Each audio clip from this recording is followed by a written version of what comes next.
The most toxic thing that happens in a relationship is what's known as kitchen sinking. Okay, what's kitchen sinking? Kitchen sinking is when we start fighting about one thing and suddenly we're fighting about everything. We can see what's happening inside your brain as you're having a conversation. And what they said is, you're in a standoff.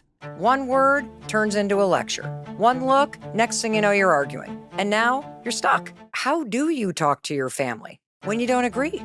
When it's not just a difference of opinion, it's a crack in your relationship. Well, that's why I have brought in a world-class heavyweight when it comes to this issue. I'm talking about none other than Charles Duhigg.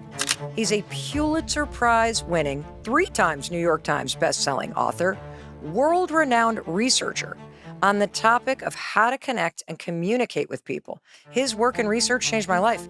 I have cited his research in 2 of my best-selling books. I've shared his research on stages around the world. Charles' most recent book, Super Communicators, cracked something open in me, and it's going to do the same for you. Charles is going to teach you how to finally feel understood in your family, in your marriage, in your friendships, at work, in your life. there's things that we don't want to talk about with our spouses, with our siblings, with our coworkers. And the thing that we know is that if you have the right skills, you can connect with anyone. Really? The best communicators ask 10 to 20 times as many questions as the average person. 10 to 20 times? 10 to 20 times, but they're asking a specific kind of question. Conversations can change the world. The right conversation at the right moment with your dad can change your relationship with him entirely. The right conversation at the right moment with someone you're dating makes you fall in love. Anyone can connect with anyone else. The key is... Oh my God. Charles Duhigg, I cannot believe that you are here. I have been wanting you to be on the Mel Robbins podcast since I started this. Thank you for jumping on a plane. Thank you for being here. Thank you for having me. This is such a treat. I have to say, I'm a huge fan of the show. I'm a huge fan of you. And so a chance for us to get to sit down and talk to each other is just such an honor and a joy. Thank you. Oh, well, I hope you feel the same after the conversation's over. I'm really excited about the conversation today because you are the person that I think could help us understand a topic that we're seeing in the inbox over and over and over again, which is this idea of feeling like you want to be closer to people that you have fundamental disagreements with Yeah. and friction. And so I'd love to have you start by telling the person who is listening what could change about their life or their relationships if they take everything to heart that you're about to share with us and they put it to use in their life, they put it to use with people that they want to be closer to. What could change, Charles? Well, I think a lot of us have anxiety around our relationships, right? We have anxiety around conversations. There's things that we don't want to talk about with our spouses, with our siblings, with our coworkers. And the thing that we know is that if you have the right skills, you can connect with anyone. By the end of this episode, my goal is that people will say, I'm not going to be anxious about having that conversation anymore. I know that I can talk to my uncle. I can talk to my husband about that thing that I've been avoiding. I can talk to the guy at work who I disagree with and we're actually like fighting with each other over what the budget should be. I know how to have that conversation in a way that even if we disagree with each other, that we still feel connected to each other, that conversation becomes a joy for me rather Joy? than a Now source that's of a high anxiety. bar. It is a high bar, Charles? but I think we can hit it. I believe in us. I'm gonna lean in because I'm gonna actually give you, as you're listening, an invitation. I want you to think about 1 or 2 people in your life that you need to have a conversation, or there's some issue where you're just like, I don't even know who you are anymore. I can't talk to you about this kind of thing. I want you to have them in mind. I can think of 2 people in my life right now that I'm going to start the conversation with. One of them is related to what I do in my career, and there's a topic that I don't know how to bring up.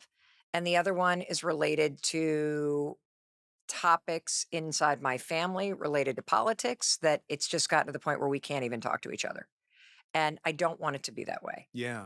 And, I should say right off the bat, this is not going to be a conversation about what you believe. This is a conversation about how to talk to people where you have issues that you're just at this point where you're like, well, you just have to agree to disagree. And so I want you to think of 1 or 2 people in your life that, boy, if I could actually be able to have a conversation with somebody and not have it tear us apart, or if I could have the ability to bring something up that I don't really know how to talk about That's a really cool thing. And, I got to ask you though, why should we learn how to have conversations when they only seem to create more emotion or frustration or distance or heartache with the people that you care about, especially when you disagree on the issue?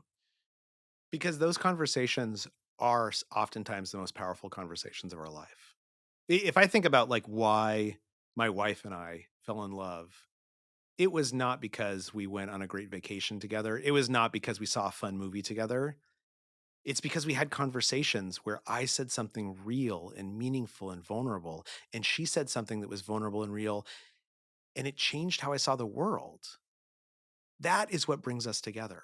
So I'm not saying that you have to have a conversation with your family about politics, right? Part of being a good conversationalist is choosing what you want to talk about. And when I get together with my neighbor, he's got a different political sign on his lawn than I have on my lawn, but politics takes up like 2% of our brains, right? What we mostly think about is the pothole in the street that we want fixed. So that's what I'm going to talk about is the pothole.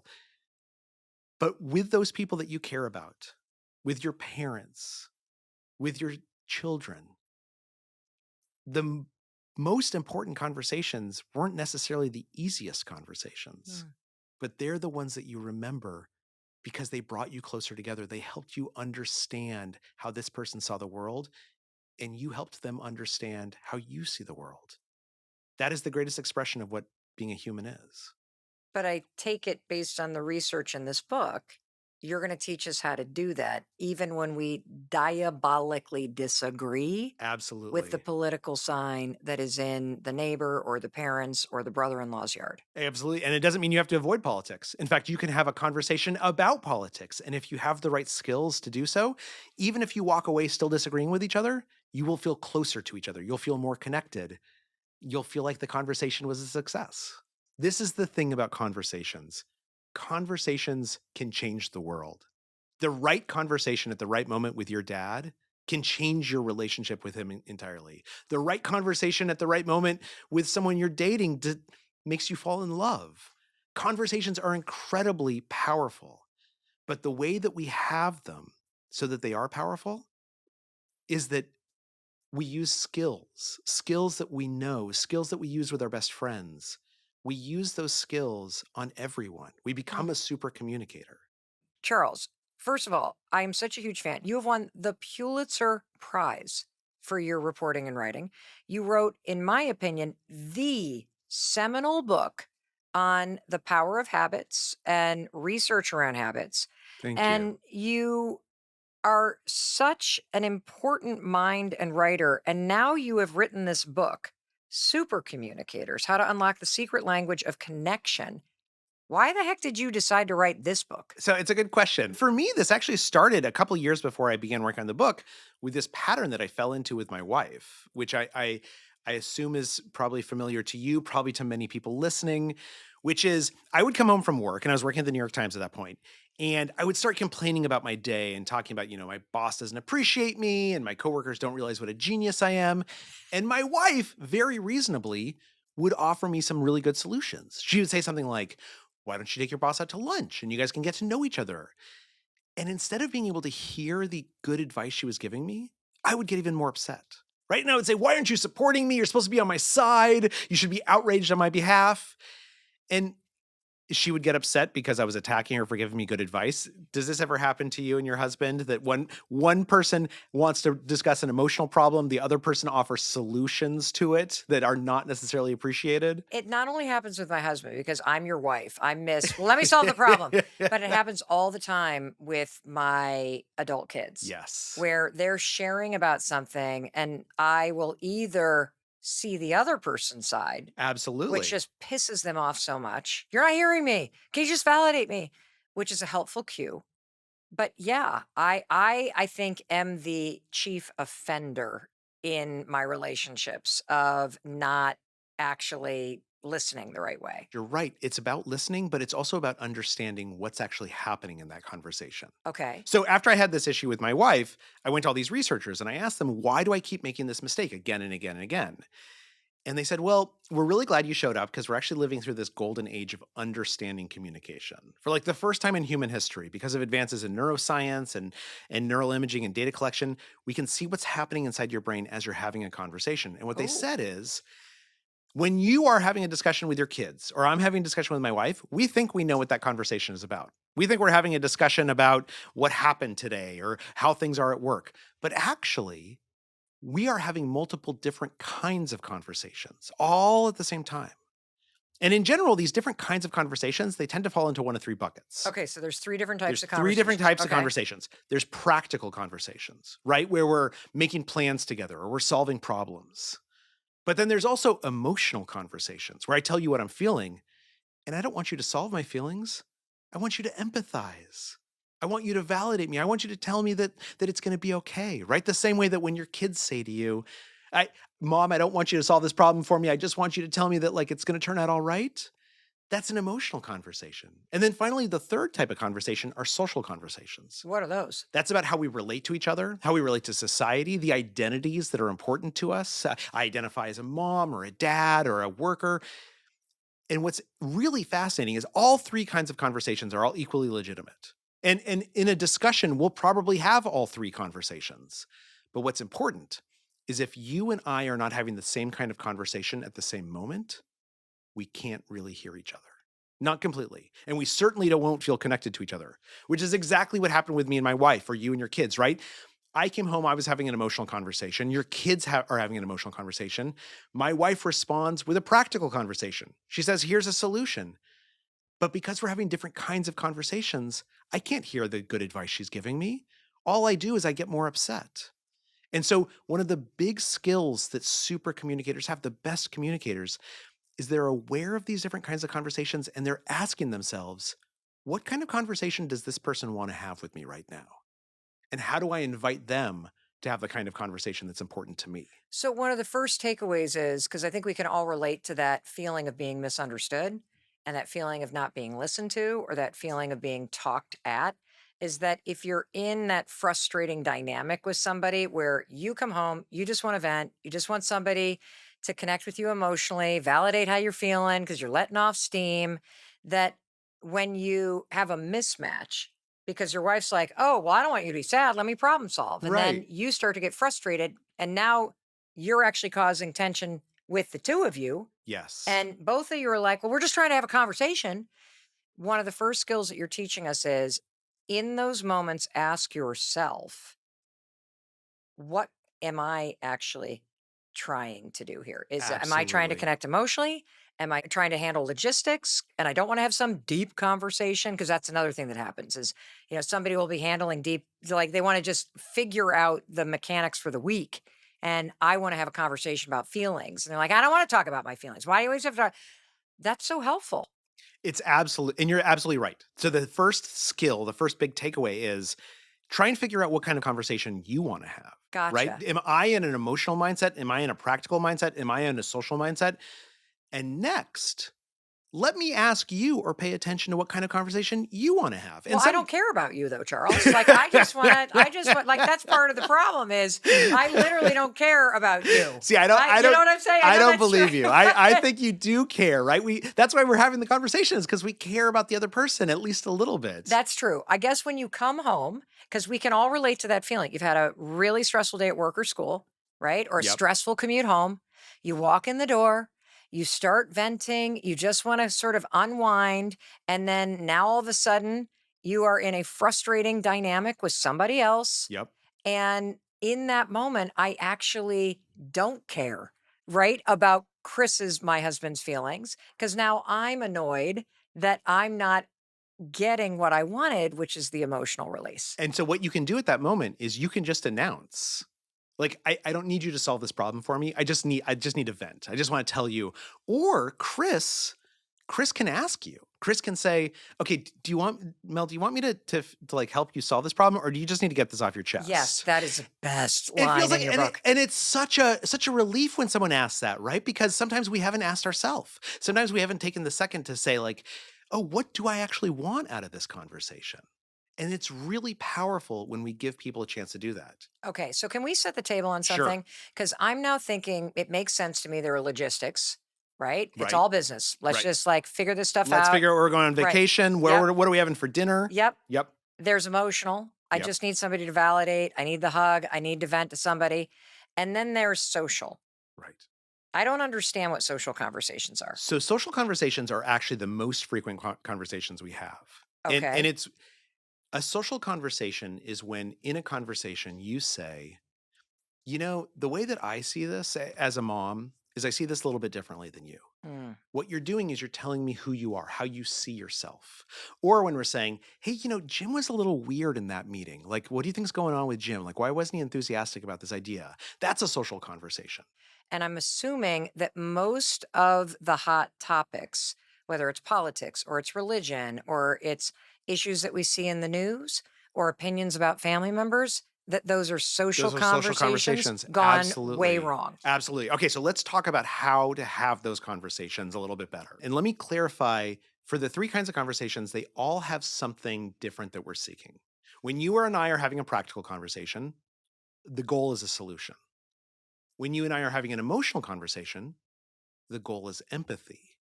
And when you and I are having a social conversation, if we're talking about politics or we're talking about religion or we're talking about society, the goal is simply acknowledgement. I don't have to agree with you. You don't have to agree with me. I don't need you to say, oh, by the way, I was wrong to vote for this person. I should have voted for your guy. What I need you to say is, I need you to say, I hear what you're saying is this person is important to you. And I might disagree a little bit, but I want to just acknowledge that they are important to you and that they play an important role in your life. Now, why would you want to do that? If yeah, no, I'm asking this because again, as you're listening, this is not a conversation about what you believe. This is a conversation about how to communicate with people Absolutely. when you have issues that you do not agree on. I think one of the interesting things about your work, Charles, is that when I was doing an even deeper dive into it, the single biggest criticism of all of the research that you're about to teach us about communicating and connecting with people, the single biggest criticism that people have is how dare you tell me that I have to acknowledge a point of view that I diabolically oppose. I will not, I cannot do that. You are placated. You're trying to convince me to agree with somebody. People's inability to even do this step of saying, without seeking to understand why somebody believes what they believe, there is no connection. And so I was excited to talk to you because there are people in my life that I value who I have gotten to the point with where I literally like, I just can't talk to you about this. So let's talk about how to do that. And I'm Because sure they probably feel the same way about me. and you're right. We are living in a more polarized time. There's What does the no research question. show? The research shows absolutely that people shy away from conversations, but there's a way around this. And Okay. let's take you as an example. So tell me a little bit about the conversations that you are avoiding with a family member. Like, give me the outlines of it, and we can. Yeah, we just have different beliefs when it comes to certain issues. And what happens is, if in the past, when I've tried to engage, there's an emotional reaction, there's a yelling, you don't understand, we're not doing that, you're not here. And then there's such a flooding of emotion, or there is almost like a "Ba, ba, ba, ba, ba," the words are coming at you, Right. like everything's an attack. And so, like a lot of people, you get to the point where you're just like, I'm just not, it's easier to avoid the conversation, even though I don't want to, because there's this distance between us because we can't actually talk about these things. So let me tell you how to get around that. Okay. Because one of the things, and this is the second big skill of the best communicators, is that they ask more questions. In fact, one of the things that we know is that the best communicators ask 10 to 20 times as many questions as the average person. 10 to 20 times? 10 to 20 times, but they're asking a specific kind of question, what's known within psychology as a deep question. Okay. So What is a deep a question? deep question is something that asks me about my values or my beliefs or my experiences. So how does this apply to your conversation with a relative? Let's role play it. Is that okay to role Sure. play? Okay. So So you be the angry relative, right? I'll be the one who's trying to break through a little bit. So let's say you think Yes. that Martians are better than people from Venus. I Okay. think people from Venus are better than Martians, right? Okay. Right? Okay, so Something yeah, ridiculous. Yes. something Okay. ridiculous. So Mel, tell me, I saw that there was some interesting news on Mars and Venus the other day. Like, Mm. what do you think about that? How did what, Well, any idiot can see that, the Martians on Venus are way better than ones on Mars, Charles. I mean, come on. Didn't you see it on the news? So this is great, right? Because at that moment, what I could do one of two things. The first is I could see this as an attack on my identity, right? We're talking about other people. We're talking about society and how people see others. So it's a social conversation. And I could see this as an attack and be like, well, Mel, you're completely wrong. And not only that, but you're dumb, right? Because like clearly Mars is better than Venus. Let me give you all the reasons why. That's not going to be a productive conversation. A better thing for me to do is to ask you a deep question. I'm just wondering, Mel, like, it seems like you really care about this topic. Like, what is it about Mars and Venus that seems so meaningful to you? Like, I'm just curious. Well, I just feel like Venus and is more like kind of how I feel about things. I think Venus is the way to go because I mean, haven't you heard how terrible Mars is and how Mars really screwed things up? So let me tell you what I'm about to do. So the first skill that I used is I asked you a deep question. I basically asked you why. Yep. Why is this important to you? How do you feel about this topic? The next thing I'm going to do is after you've answered that question, I'm going to repeat back what I heard you tell me. This is known as looping for understanding. Okay. So, Mel, what I hear you saying, and tell me if I'm getting this wrong, is that for you, Venus really represents something admirable. And you've seen people go and they've built a new life on that planet, and you're someone who cares about self-improvement and you care about people having agency to make the world a better place. And for you, Venus represents this really, really important virtue. And I totally understand that. And because that virtue is also really important to me. I see it a little bit in Mars, and I think we're a little bit different on that. But I think we actually agree about what space exploration means. Did I get that right? Am I hearing you correctly? Yeah, except for the part about Mars. Mars has done everything wrong. And, I don't see how they actually say the same thing because, the things that I listen to about Venus are saying that Mars actually doesn't believe those things. I appreciate that. And I want to understand how you see the world. I also want to share with you how I see the world because I just think it'll bring us closer together. And look, if we walk away from this conversation and we don't agree about Venus and Mars, that's okay. Like my goal here is not to convince you you're wrong and I'm right. My goal here is to understand how you see the world.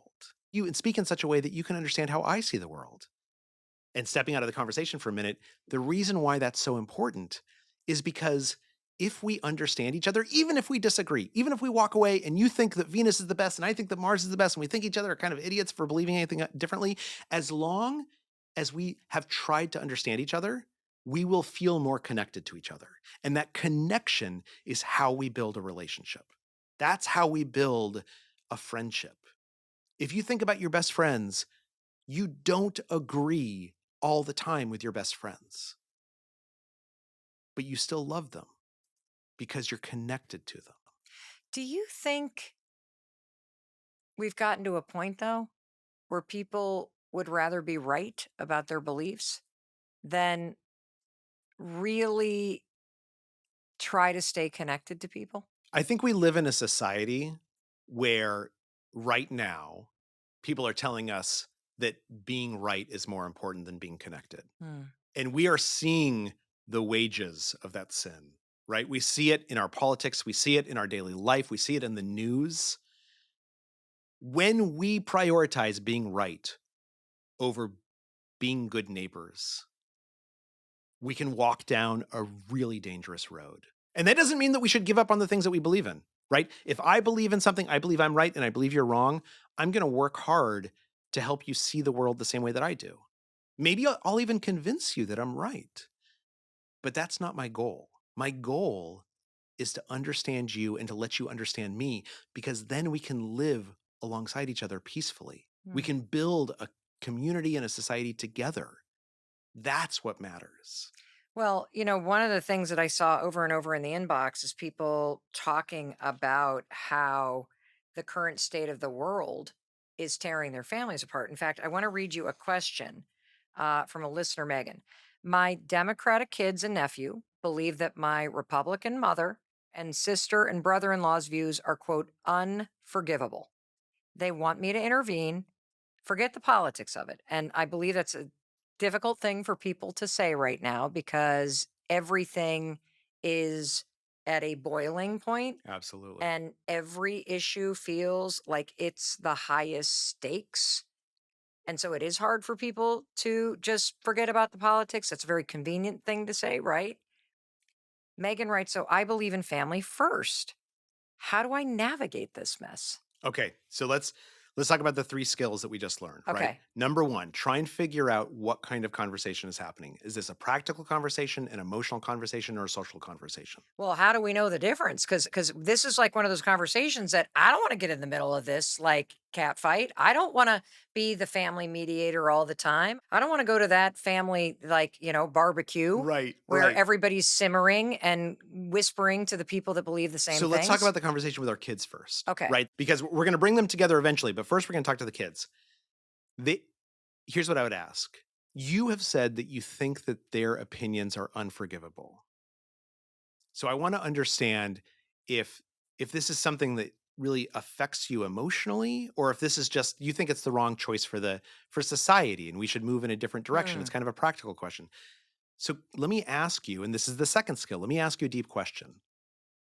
There's lots of things that your grandmother does that you probably don't approve of, but this issue seems to really be on your mind.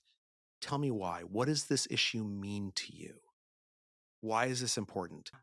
Because what you're doing at that moment with your kids is you're saying, I'm asking you a deep question. Tell me why this matters to you. What do you need to get out of this conversation that makes you feel like the world is a better place? The person is going to answer in a way that tells me what frame of mind they're in. Okay. If they're an emotional frame of mind, a practical frame of mind, a social frame of mind.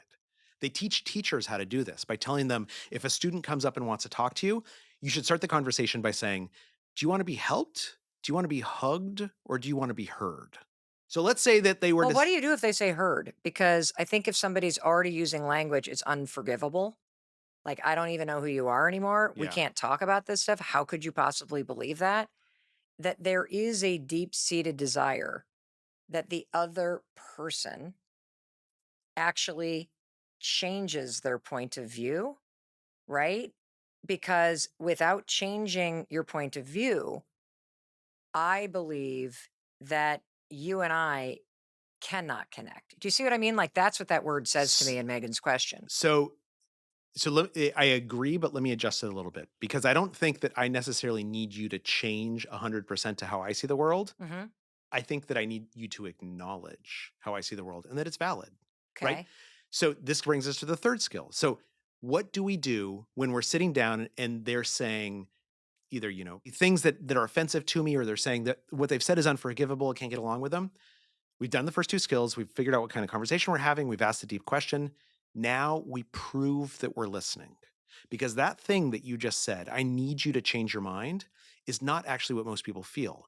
They think that they need the other person to change their mind, but what they actually need the other person to do is to prove to them that they are listening, that they want to understand. Hmm. There's a technique for this known as looping for understanding, Okay. which it has three steps. Step one is that you ask a question, preferably a deep question, which we already did. Step two, and we did this before, is that after you answer that question, I repeat back what I heard you say in my own What was the words. first question that you asked? That was the deep question again. So the deep question was, this seems like it's really bothering you. Like why is this so important to you? Why is what your grandmother says about X? Why does it seem to bother you so much? Just Hmm. tell me what does this mean to you? That's a deep question. Got it. Okay. Your kids are going to tell you, grandma's, old and she's stuck in the past and she doesn't understand the new world. To Or trend. yeah, I'm devastated because she clearly does not accept me Yeah. for Oh, who I maybe am. that's it. You know Maybe what I'm that's it. saying? Like, it's Yeah. like, I think for a lot of people, there's this sense of, how could you believe that? and still see and love me? How could we possibly be connected if this is a core thing that I believe and you have an opinion that I personally believe is unforgivable? Absolutely. Maybe we go to different churches. Maybe you don't Could accept be my anything. lifestyle. Yeah. So I'm going to ask why that's important. And as you're answering that question, I'm going to listen to figure out, are you using emotional words? Or are you using practical words? Or are you using social words? I think most people, when you get down to it, probably use very like, "Blah, blah, blah, blah," like very emotional That's because exactly we are right. all very emotional about these things. Most of the time, the thing that's interfering is the emotion. I've gotten two of the skills out of the way, right? I've asked you a deep question. I know that want to have an emotional conversation. You Yep. need to have an emotional conversation. Then I'm going to do this looping for understanding where the goal is to prove to you that I'm listening. Mel, what I hear you saying is I hear you saying that it's really hard to spend time with your grandmother because she believes in a different way of the world working. She thinks that marriage should go this way, or that faith should go that way. And I hear you saying that that hurts you because she's your grandmother, because you want to have a relationship with her, and that when she pushes you away, it makes you feel distant and bad about yourself. Okay, so that's step 2 of looping for understanding. I've repeated back what I heard you say. Step 3 is, now I ask you if I got it right. Mel, did I hear you correctly? Because at that moment when I ask you if I got it right, what I'm asking you for is permission to acknowledge that I was listening. Hmm. To I how love that. Did I get that right? Yeah, did I get that right? Am I hearing you correctly? God, that must be so hard to do though when you're having to repeat an opinion or belief that you think is diabolically opposed to yours. Did I get that right?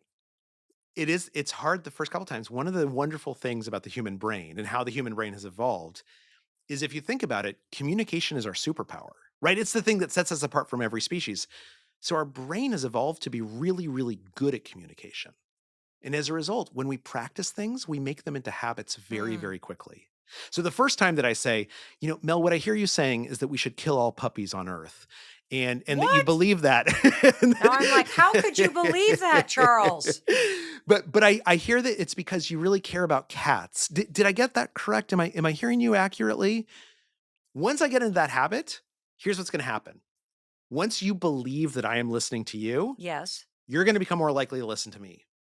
Grandma, what I hear you saying is that you don't approve of my lifestyle because you want me to grow up and to be in a stable relationship and to have children and experience that joy, just like you felt, and you're worried that the choices I'm making means I'll never be in a committed. Am I hearing you correctly? Did I get that right? At that moment, what I'm doing is I'm asking you for permission to acknowledge that I was listening. And we can't even fight this. This is hardwired into our neurology. When I prove to you that I've been listening to you, Hmm. you will automatically become more likely to listen to me in return. It's called social reciprocity. We can't fight it. Social reciprocity. Yep. And so this is what the science says. This is what the science says. And what's interesting about like really dissecting this is that what I felt, we'll use the puppy example because it's ridiculous, right?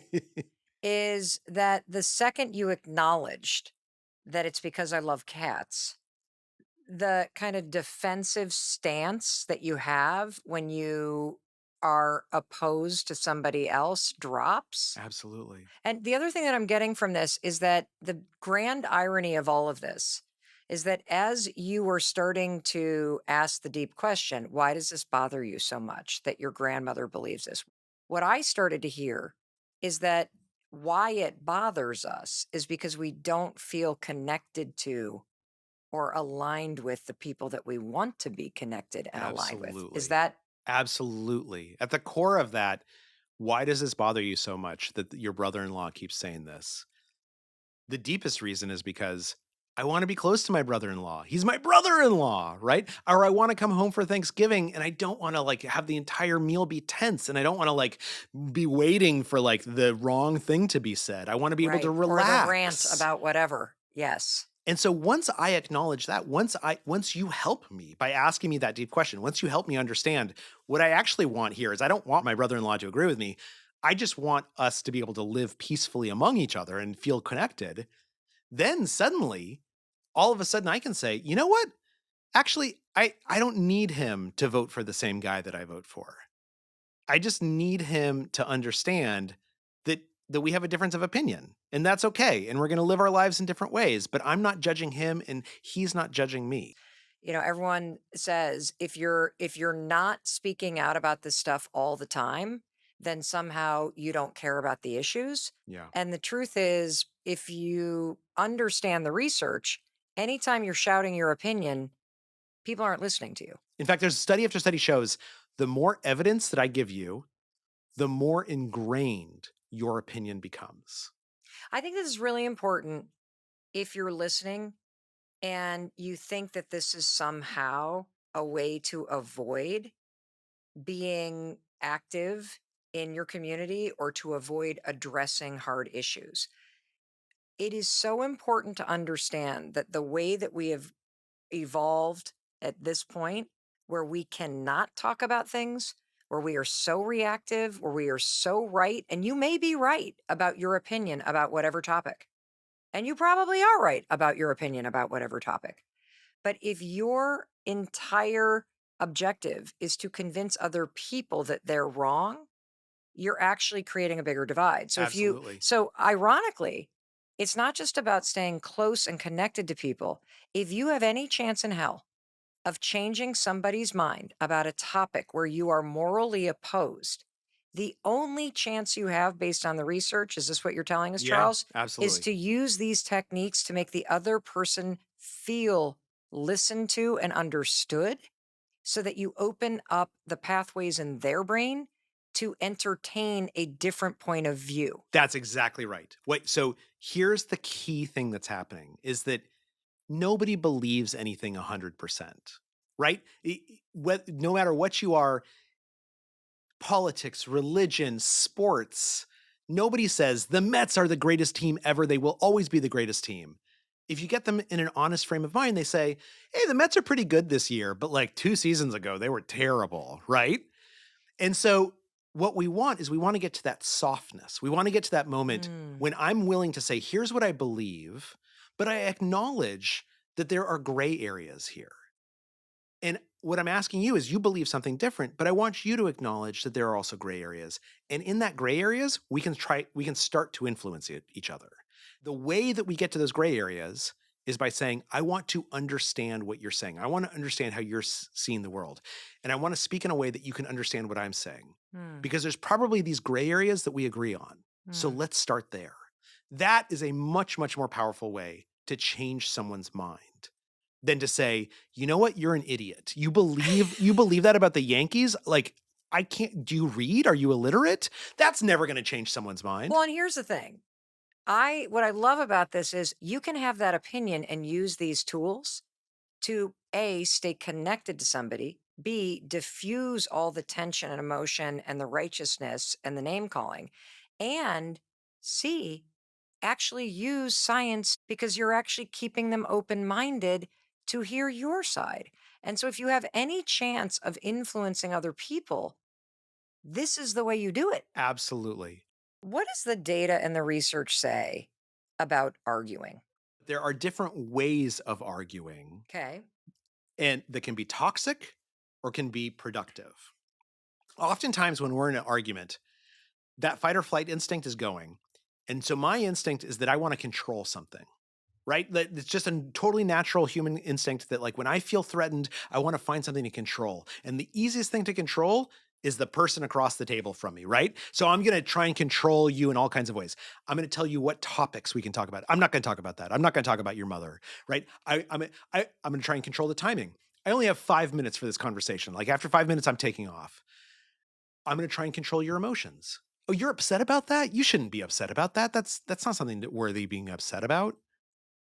When I try and control you, you feel like I'm taking power from you. Yes. So what do I need to do? Because I have this instinct to control, as do you. We need to find things that we can control together. This is what makes an argument a good argument. Okay. Give me an example. So first of all, we're going to control, say, the environment of it. We start fighting at 2 o'clock in the morning about and I say, look, this is really important. I think we need to work this through. Can we wait until 10 o'clock tomorrow and like both get a good night's sleep and we'll be well rested and had some breakfast? Is that okay? right? Now we're controlling the environment together. And this is also a tactic you can use if somebody's doing the controlling arguing with you. Absolutely. Yes. Absolutely. Okay. Another tactic is that we can control the parameters of the argument. Look, if it's okay, let's talk about where we're going for Thanksgiving. I know that there's some issues with my mom and your mom, and there's issues about money. Let's just set those aside for right now, if it's okay, and just focus on Thanksgiving because we need to make a Mm. decision. Now we're controlling the boundaries of the argument together. And finally, there's some element of trying to control ourselves. If I have an instinct for control, if I use that for self-control, then it makes me feel better, right? If I think to myself, I could really lay into him right now, but I'm not gonna. I'm not gonna. I'm gonna remember what I heard on Mel's podcast. I'm gonna ask a deep question. I'm gonna prove I'm listening.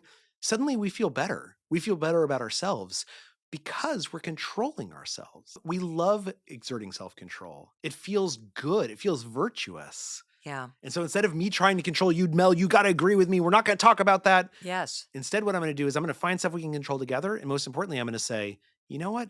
I'm the kind of person who can have a conversation like this without using that toxic voice.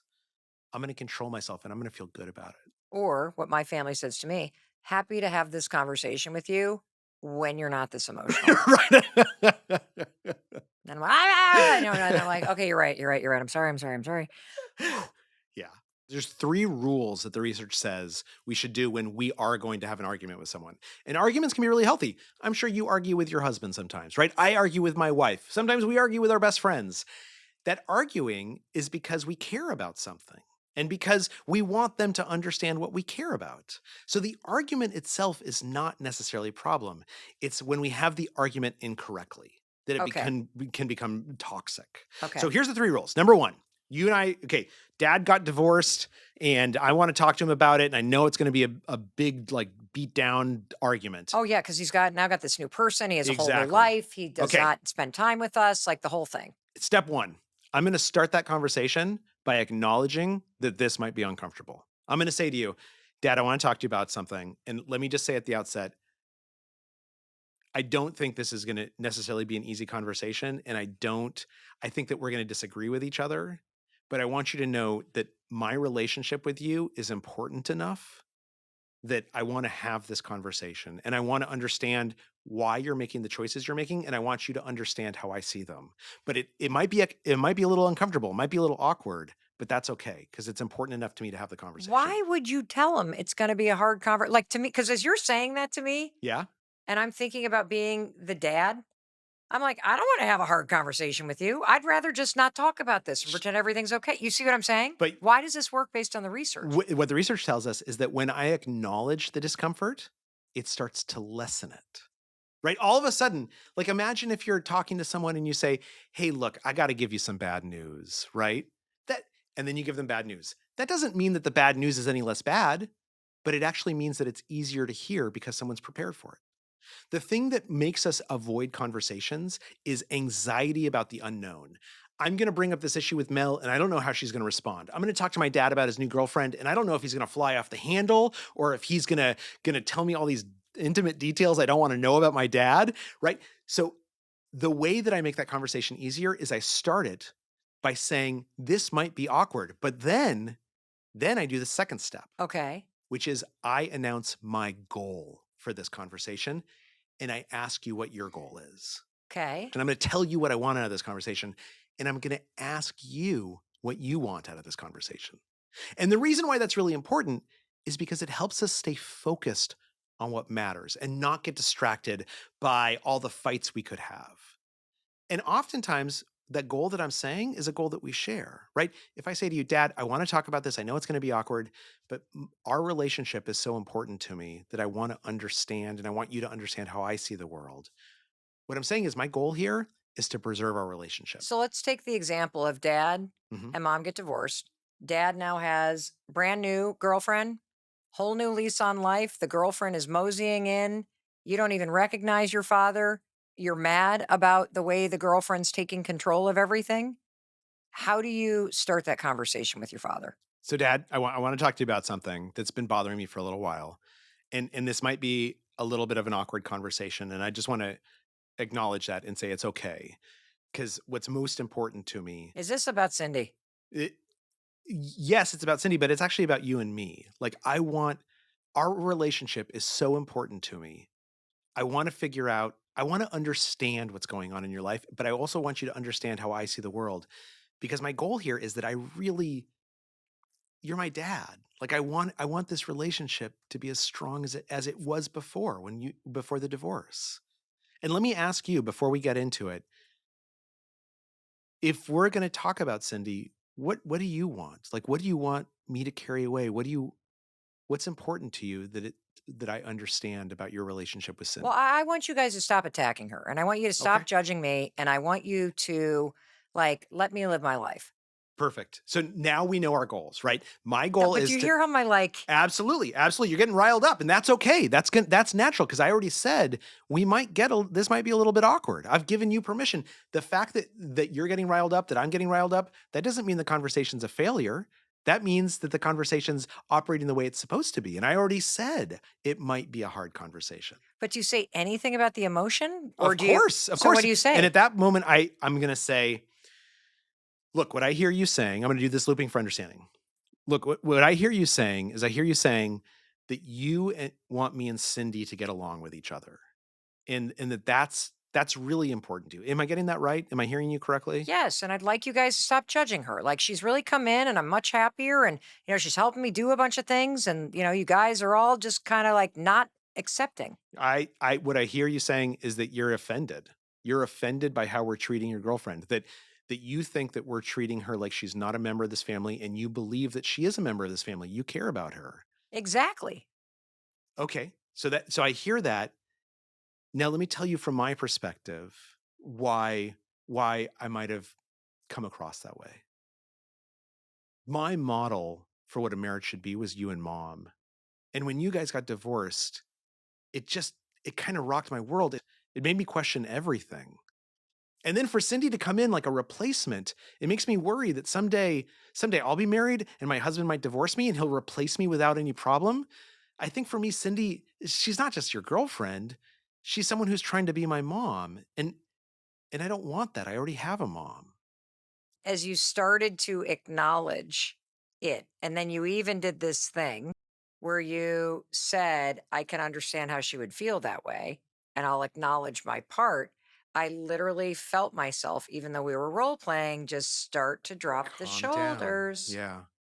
What the research tells us is that if I acknowledge that what you're saying, that I see the validity in it, if I acknowledge that I'm listening to you, if I try and prove to you that I'm listening to you, your fight or flight instincts will decrease. And once those fight or flight instincts decrease, you can start using the prefrontal cortex, the powerful part of your brain that doesn't respond emotionally to everything, but thinks things through a little bit logically. It combines emotion and logic. So you asked, do I need to mention that this is an emotional conversation? If I'm talking to my dad and I say, Dad, you seem really emotional about this. That's not going to go over well, right? There's no dad who wants his child saying you seem really emotional. But I can say the equivalent thing by saying, what I hear you saying is that you're really offended by how we're treating Cindy, and that hurts you and it hurts her. What I've just said, this sounds like it's an emotional conversation. We need to talk about the emotions, but without using the word emotions, which might turn you off. So I want to understand the difference between seeking to understand and connect Mhm. on topics where we have a violent disagreement in terms of our opinions and our feelings about things versus agreeing with that opinion, using these tools to connect and seek an understanding versus agreeing with that opinion. So here's the two things to keep in your mind. Okay. Number one is you don't have to have any conversation you don't want to have. Hmm. If you and your brother-in-law disagree about the Mets versus the Yankees and it gets really, really tense, don't bring up the Mets and the Yankees. Like, there's so much other stuff that you have in common with your brother-in-law. There's so many other things you can talk about. You never have to have a conversation that you don't want to have. That's the first thing. So, is there a way to also say to somebody, like, I don't want to talk politics with you Yeah, because we can't do it in a way that's constructive. absolutely. You say How do you exactly say that? You that. say that. You say that. You say, I look, I know that we're voting for different people. Like, there's other stuff I want to ask you about. Like, I don't want to talk about politics because we're just gonna get bogged down in disagreeing with each other. Is it okay if we talk about what's on TV or what we should do for Thanksgiving? Right.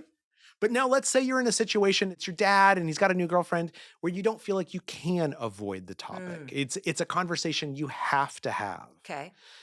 At that moment, the thing to recognize is there is absolutely no way that I am going to change your mind by telling you you are wrong. In fact, there's study after study shows the more evidence that I give you, the more ingrained your opinion becomes. There's actually a chapter in the book about bringing together people who are gun control advocates and gun rights enthusiasts, right? Okay. What they found is if you use these three steps, right? You ask deep questions, you prove that you're listening, you try and figure out is this an emotional conversation or a practical or a social conversation? When people were taught how to use those skills, what they found is that even people who completely disagreed with each other, who continued disagreeing with each other on the guns issue, they found all these other things that they had in common, right? Oh, you want to take guns, you want to take guns away because you're worried about your kids. I actually want to have guns in society because I think it keeps my kids safe. Hmm. We So you're both both worried about we both are kids. worried about kids. We both and we disagree about the path to helping our kids out, but we have the same goal. Well, the same goal is that we both want to create a better world for our children where they're safe. And by the way, this thing that we have in common, now that I know that we're on the same side of the table for what the end goal is, and now that I know that you're listening to me, I'm going to listen to you when you say, you know what? I see what you're saying about like making sure that, guns are available for hunting so that we can go with our families. We can have these special moments. Hmm. Your sons learn and your daughters learn, hunting techniques. From my perspective, because I don't hunt, I'm worried about kids bringing guns into school. Hmm. That gun rights enthusiast, he's going to say, yeah, yeah, no, I don't want guns in schools either. The guns don't belong in schools. That's not responsible. So suddenly now we're in that gray area. We found something that we both agree on. So that does not mean that all of a sudden you're in favor of gun control and that I'm in favor of everyone else having a weapon. We haven't changed our minds. We can still take principled stands, but we can also find that gray area. We can find that place where we both have questions. We both wonder, am I right? Am I wrong? And as we work on those questions together, we become a team. And we walk away disagreeing, but we also walk away feeling connected. I am glad that we're having this conversation because I personally believe when I think about my own family, like we are like probably everybody else's family, a massive diverse spectrum of opinions. But if we all get together and people aren't drinking too much or too emotional, we kind of agree on 80% of things. Yeah.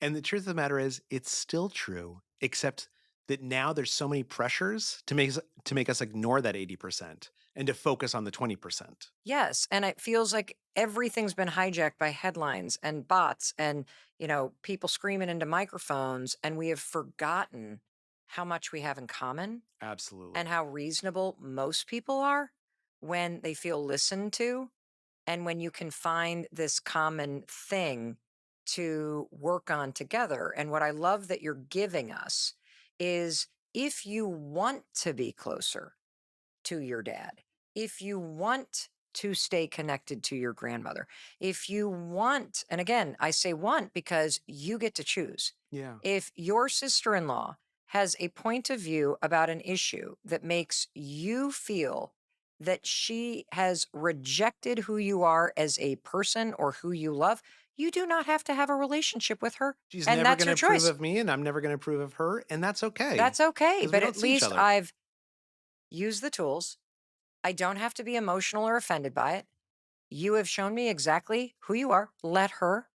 And I am going to let me spend my time and energy putting it into relationships with people who literally are wanting to connect, are wanting to see each other's point of view, are wanting to be thinking about things and problem solving and be more reasonable instead of so inflammatory and emotional and Absolutely. righteous about their opinions. You never have to have a conversation you don't want to have. Charles, a lot of listeners wrote in with questions about how do you talk to people in your life about the smaller stuff? Like, we got the dog because you wanted the dog, but now I'm taking care of the dog. Right. You don't pick up after yourself. I'm on a Zoom call. You're talking loudly in the background. Like, how do you use these tools to bring up the small things that actually start to become really irritating? Yeah. So I think the first thing to do is to help the other person understand if this is a small thing or a big thing, right? Hmm. So, yeah, you never walk the dog. That seems like a small thing. But to me, that actually means that you see my time as less valuable than your time, Hmm. right? This isn't actually a practical question about who should walk the dog. This is an emotional question that I feel like it's disrespectful to just assume that I'm going to walk the dog when it's your dog. Now, suddenly, we're talking about something that's real, but it's probably not just about the dog. This is probably something that exists in many parts of our relationship. And now we're getting it on the table and we're fleshing it out. If there's something that bothers you and you say, "Oh, it's such a small thing." If it was a small thing, it wouldn't bother you that much, Hmm. right? The, I don't Good point. Yeah, how my wife turns on her turn signal is a really small thing. It really doesn't bother me that much. She does it differently than me. She turns on the turn signal a lot earlier than I do, but it's not a big deal. It doesn't really bother me.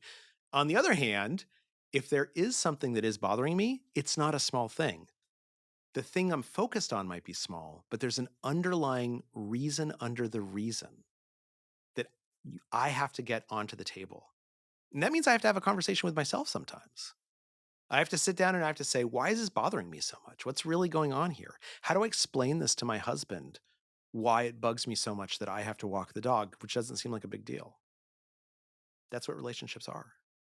It's so good because every time Chris and I have one of those small things that starts to simmer, it's the same thing underneath. Yeah, Like, you don't value my time, or you think my job is to clean up after you and do all this stuff. that's exactly right. And I assume you don't want me to feel that way. So, how can we get on the same page here about this? And it might very well be that Chris says, "Oh, I do value your time. I didn't even realize that you were seeing this issue about dog walking in this broader context. Like now that I understand Right. what the dog walking represents to you, I'll walk the dog. Like this isn't this This is is legit an issue in my marriage. yeah." And by the way, I'm the bad one. Chris is the one who didn't want another dog. He's the one who is taking care of them. And I know that this is an issue. And because I want to stay connected and because we've had a conversation about it, and I know the deeper issue is about feeling valued, that I make more of an effort because it doesn't matter that much to me who's doing what. Exactly. But that's why it always falls to But Chris. it matters a lot to him because it represents Correct. something. And simply having that conversation diffuses the tension from it. Oh, it's so true. Charles, I'm curious, what's one conversation you need to have right now that you're not having? And I'm going to invite you, as you're listening and spending time with Charles and I, to answer that for yourself too. One conversation you need to have right now that you're not having. So I'll answer that in two ways if it's okay. Yeah. The first is my dad passed away about 7 years ago. Hmm. And anyone who's lost a parent knows what happens afterwards, which is you go to the funeral and then you come back to work and people say, "Oh, where were you next last week?" And you say, "Oh, my dad passed away." And they say, "My condolences. I'm so sorry." And then they go on to something else. And in that moment, when that happened to me after I came back to New York from the funeral that was in New Mexico where I grew up, if somebody had said to me, "Oh, I'm so sorry. What was your dad like? Like, tell me about him." Hmm. I would have loved that. Right? Because it's all I'd been thinking about for the last 3 weeks is who my dad was and what my relationship was to him. It was the most biggest thing in my mind. What the funeral was like, how the eulogies made me feel. For someone just to ask that question would have been so powerful. And so one of the conversations that I don't have enough that I need to have is that when somebody expresses what they're feeling, when somebody expresses a vulnerability, when someone tells you that something's going on in their life and we shy away from it because we don't want to say the wrong thing or we're worried that it's going to be awkward or we don't know what we'll say next, we should lean into that conversation. And all we have to do is just ask a question. What was your dad like? Tell me about him. That's the first kind of conversation that I need to have more of. And the second kind of conversation is I need to have more conversations with myself. We think about conversations as something that happen with other people. But some of the most important conversations, some of the prerequisites to having those really powerful conversations we talked about is having a conversation with myself to understand what I want, Mm. what I need, what my goal in talking to my dad or to my dad's girlfriend, what my goal actually is. Because oftentimes we just plow into them without thinking about it ahead of time. But if we stop and we think, I want to have a conversation with myself about why this bothers me so much. That's when suddenly we can connect with anyone and we can do anything. What an answer. No, seriously. Thank you. Absolutely beautiful and life-changing. Um, what are your parting words? When I started writing this book, I thought that the best communicators, super communicators, that they were people who had been born with something special, right? They had the gift of the gab, or they were extroverts, or they were really confident. And what I've learned through the research is that that's not true at all. In fact, if you talk to the best conversationalists, the best communicators, what they'll tell you inevitably is that there was a time when they were terrible at it. They'll say things like, I had real trouble making friends in high school. I had to study how kids talk to each other. My parents got divorced when I was young, and I had to be the peacemaker between them. The most important idea that I've learned is that anyone can become a super communicator. Anyone can be great at communicating. Anyone can connect with anyone else. The key is you simply need to want to and to practice the skills to make it happen. And if you do that, your brain will make them into habits and you will be able to connect with anyone that you want to. You are such a gift. Charles Duhigg, thank you, thank you, thank you for being here. Thank you for teaching us everything that you taught us today. Thank you for sharing all this research. I can think of 3 conversations I need to have. I am sending this episode to everybody in my contact list because I do believe with my whole heart that everything that you just taught us today and shared with us will help us connect with people, will help us bridge the divide, will help us influence the way that people think about topics where we disagree. And for that, I will be forever grateful. Thank you so much. And thank you for everything you do. This has been such a treat for me. Oh my gosh. Well, thank you. And I also want to thank you. Thank you for taking the time to listen to this conversation, to really lean into it. Thank you for sharing it with people that you care about. This is the perfect thing to share with somebody that you need to have a conversation with. And in case nobody else tells you, I also wanted to say, I love you. I believe in you, and I believe in your ability to create a better life. And everything that you learned today, and the skills that you can build, and the tools that you can use out of this research and this conversation will absolutely help you do that, because staying connected to people that you care about is part of creating a better life. Alrighty, I will see you in the very next episode. I'll be waiting to welcome you in the moment you hit play. One more thing. I know you're thinking, oh my God, Mel, I want to watch more. Do me a favor. First, hit subscribe, because that tells me you love this kind of content.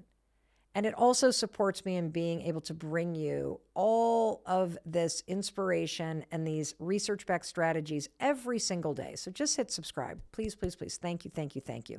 And also, I know you probably want some more inspiration, something beautiful to watch. So check out this video next. I picked it for you. I know you're going to enjoy it.